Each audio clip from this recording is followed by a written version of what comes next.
देखिए, chapter fourth है methods and program of fulfilling basic human aspiration. Methods and program यानी वो कौन से तरीके हैं जिसके द्वारा हम बेसिक ह्यूमन एस्पिरेशंस को हम अपना सकते हैं, पूरा कर सकते हैं। इंसान को क्या चाहिए, वो ऐसे क्या मेथड्स हैं जिसके द्वारा हम इंसान की जो मौलिक आवश्यकताएं हैं, मूलभूत आवश्यकताएं हैं, या उसको जो चाहिए, मूलभूत जो उसको चीजें चाहिए, उसको हम कैसे पूरा कर सकते हैं। देखिए, द बेसिक ह्यूमन एस्पिरेशन और हैप्पीनेस एंड प्रोस्पैरिटी। देखिए, आज इंसान को दो चीजें बहुत आवश्यक होती हैं, एक तो हैप्पीनेस और दूसरा प्रोस्पैरिटी। हैप्पीनेस और प्रोस्पैरिटी इंसान को सबसे आवश्यक होती है। We are continuously making efforts to achieve our aspirations. आज देखा जाए तो हम बहुत एफर्ट्स लगा रहे हैं, बहुत मेहनत करते हैं अपने एस्पिरेशंस को पूरा करने के लिए। यानी हमें जो चीजें चाहिए, समाज से हमें जो चीजें चाहिए, अपने जिंदगी से हमें जो चीजें चाहिए, उसके लिए हम बहुत स्ट्रगल करते हैं, बहुत मेहनत करते हैं उन चीजों को पाने के लिए। तो देखो, basic human aspiration, basic requirements for fulfilling the aspirations. तो हमारे एस्पिरेशंस को, हमारी महत्वाकांक्षाओं को, हमारे उम्मीदों को पूरा करने के लिए हमें क्या क्या चीजें हैं जो हमें चाहिए, ऐसी क्या चीजें हैं जो हमको चाहिए। तो देखो, सबसे पहली जो चीज हमको चाहिए दैट इज राइट अंडरस्टैंडिंग। सबसे जो पहली चीज आती है हमारे अंदर वो होती है राइट अंडरस्टैंडिंग की, यानी सही समझ। सबसे पहले क्या आती है? सही समझ, राइट अंडरस्टैंडिंग। देखो, we need right understanding to understand the importance and the way to fulfil the requirements, relationship and physical facility. आज एक व्यक्ति के अंदर राइट अंडरस्टैंडिंग का होना सबसे ज्यादा आवश्यक है, क्योंकि अगर व्यक्ति के अंदर राइट अंडरस्टैंडिंग नहीं होगी तो व्यक्ति कभी भी ये नहीं पहचान पाएगा कि उसको क्या चाहिए। व्यक्ति कभी भी अपने आप को नहीं पहचान पाएगा, उसकी नीड्स को, उसकी रिक्वायरमेंट को वो कभी भी नहीं पहचान पाएगा। देखो, we need right understanding to understand the importance. Right understanding हमको इसलिए इंपॉर्टेंट है, सही समझ हमारे अंदर इसलिए इंपॉर्टेंट है जिससे हम पहचाने कि व्हाट इज इंपॉर्टेंट, कि हमारे लिए एक्चुअल में जरूरी क्या है, हमारे लिए एक्चुअल में जरूरी क्या है, and the way to fulfil the requirements of relationship. और ऐसी क्या चीजें हैं, क्या ऐसे तरीके हैं जिसके द्वारा हम अपने रिक्वायरमेंट को, अपने रिलेशनशिप्स के रिक्वायरमेंट को पूरा कर सके। यानी अपने जिंदगी को, अपने रिलेशनशिप को बेटर करने के लिए हम क्या कर सकते हैं, वो उसको पहचानने के राइट अंडरस्टैंडिंग जरूरी है। राइट अंडरस्टैंडिंग अपने रिलेशनशिप को बेहतर बनाने के लिए या उसको और ज्यादा बेटर करने के लिए हमारे लिए बहुत ज्यादा जरूरी है। And physical facility, right understanding का इसलिए जरूरी है जिससे हमारा फिजिकल फैसिलिटीज, यानी हमारी फिजिकल फैसिलिटीज को पहचानना, हमें क्या चाहिए, हमें अपने जीवन से क्या चाहिए, हमारी फिजिकल फैसिलिटी किस तरह की होनी चाहिए, इस चीज को पहचानने के लिए हमारे लिए बहुत ज्यादा जरूरी है। ठीक है, अब है basic requirement for fulfilling the aspirations of human beings. अब ऐसी क्या चीजें हैं जिसके द्वारा हम बेसिक एस्पिरेशंस को पूरा कर सकते हैं? तो ये मैं आपको पहले बता रहा हूं। देखो, राइट अंडरस्टैंडिंग होना जरूरी है, एक व्यक्ति के अंदर राइट अंडरस्टैंडिंग होना जरूरी है। अगर व्यक्ति के अंदर राइट अंडरस्टैंडिंग होगी तो वो अपने रिलेशनशिप को भी बेटर कर पाएगा और वो फिजिकल फैसिलिटीज को भी पहचान पाएगा, यानी कि वो अपने रिलेशनशिप को और ज्यादा बेटर कर पाएगा और फिजिकल फैसिलिटीज को पहचान पाएगा, यानी कि उसको क्या फिजिकल फैसिलिटीज चाहिए, उसको क्या फिजिकल फैसिलिटीज चाहिए, वो किस तरह की फिजिकल फैसिलिटीज को चाहिए, ये चीज वो पहचान पाएगा। यानी कि जैसे मान लो उसको रोटी चाहिए, उसको कपड़ा चाहिए, उसको मकान चाहिए, ऐसी क्या रिक्वायरमेंट है जिससे कि उसका जीवन सही चले, तो फिजिकल फैसिलिटीज को पहचानने के लिए भी राइट अंडरस्टैंडिंग का होना आवश्यक है। अब देखिए, right understanding of our aspiration help us in maintaining proper relationship with other human being.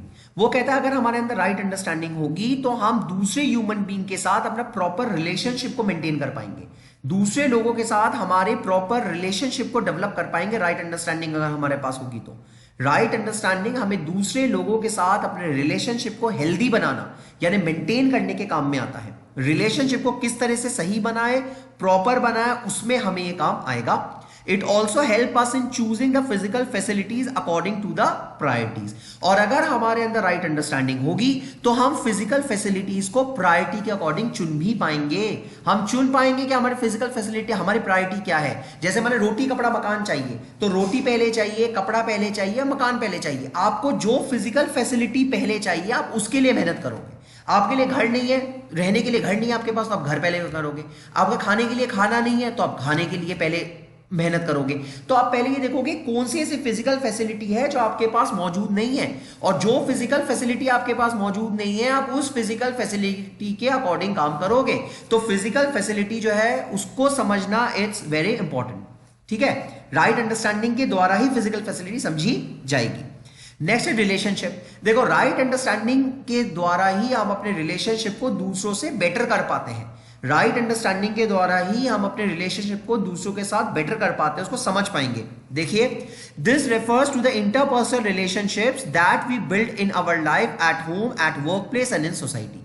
देखो इंटरपर्सनल रिलेशनशिप का मतलब होता है जब हम दूसरे लोगों के साथ अपने रिलेशनशिप को बनाते हैं, दैट इज इंट्रापर्सनल रिलेशनशिप। जब दूसरे लोगों के साथ अपने रिलेशनशिप को बेटर बनाया जाता है, अपने ताल्लुकात को, अपने संबंधों को बेटर बनाया जाता है, दैट इज इंटरपर्सनल रिलेशनशिप। देखो this refers to the interpersonal relationship that we build our life. ये वो इंटरपर्सनल रिलेशनशिप होती है जो अपने लाइफ में हम बनाते हैं, एट होम अपने घर में बनाते हैं, वर्क प्लेस यानी जहां पे काम करते हैं वहां पे बनाते हैं, एंड इन सोसाइटी और सोसाइटी में बनाते हैं। तो रिलेशनशिप को डेवलप करना, रिलेशनशिप को बेटर बनाना, रिलेशनशिप को और ज्यादा बेहतरीन करने का काम कब होगा? जब आपके अंदर राइट अंडरस्टैंडिंग होगी, यानी सही समझ ही आपके रिलेशनशिप को और ज्यादा बेटर करने का काम करती है। आप अपनी करवाहट रिलेशनशिप में मिटाओगे और मिठास को आप उसके अंदर भरोगे। तो रिलेशनशिप को पहचानने के लिए राइट अंडरस्टैंडिंग का होना, सही समझ का होना आपके लिए बहुत ज्यादा आवश्यक है। नेक्स्ट है फिजिकल फैसिलिटी, जो आपको बता ही रहा था कि देखिए फिजिकल फैसिलिटीज जो है वो हर किसी को चाहिए, सांसारिक चीजें हर किसी को चाहिए। तो फिजिकल फैसिलिटीज को समझना कि आपको क्या फिजिकल फैसिलिटीज चाहिए, उसके लिए भी राइट अंडरस्टैंडिंग की जरूरत है। देखो this includes material thing that we requires to satisfied our necessities as well as comforts of life.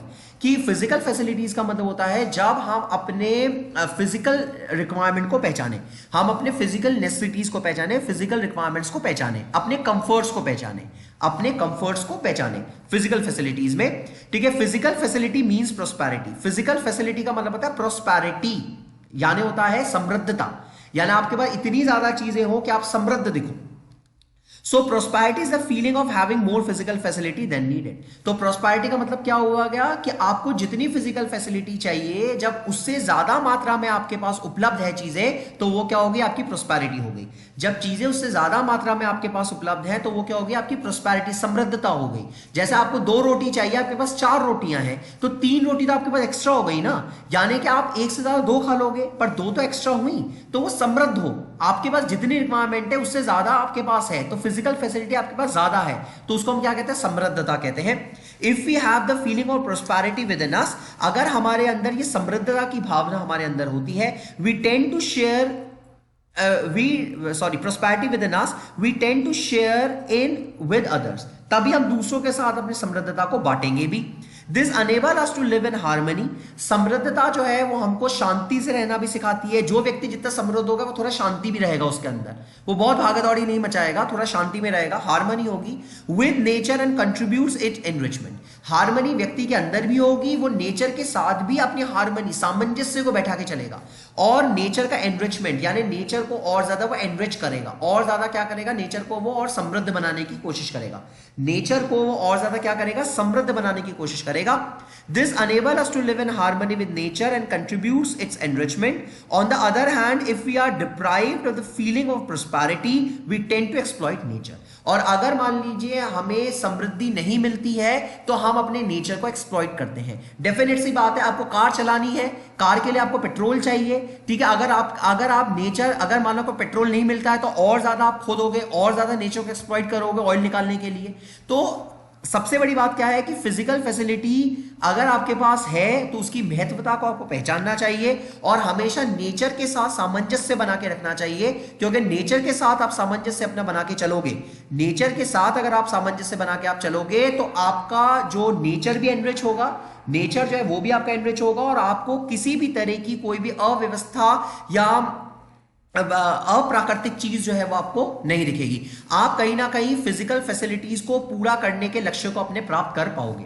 तो ये बहुत जरूरी होता है कि सेल्फ एक्सप्लोरेशन, राइट अंडरस्टैंडिंग के थ्रू हम अपने रिलेशनशिप्स को सुधारते हैं, अपने फिजिकल फैसिलिटीज के बारे में हमें पता होता है, ठीक है, फिजिकल फैसिलिटीज के बारे में पता होता है, और राइट अंडरस्टैंडिंग जो है वो कहीं ना कहीं हम लोगों में इतना ज्ञान या इतना ज्यादा मैच्योरिटी हमारे अंदर भरती है कि हम सही और गलत के बीच में आराम से भेदभाव कर सके, यानी सही और गलत के बीच में हम लोग अंतर जो है वो आराम से जान सके और क्या सही है क्या गलत है उसके अकॉर्डिंग अपने लाइफ को हम आगे बढ़ा सके।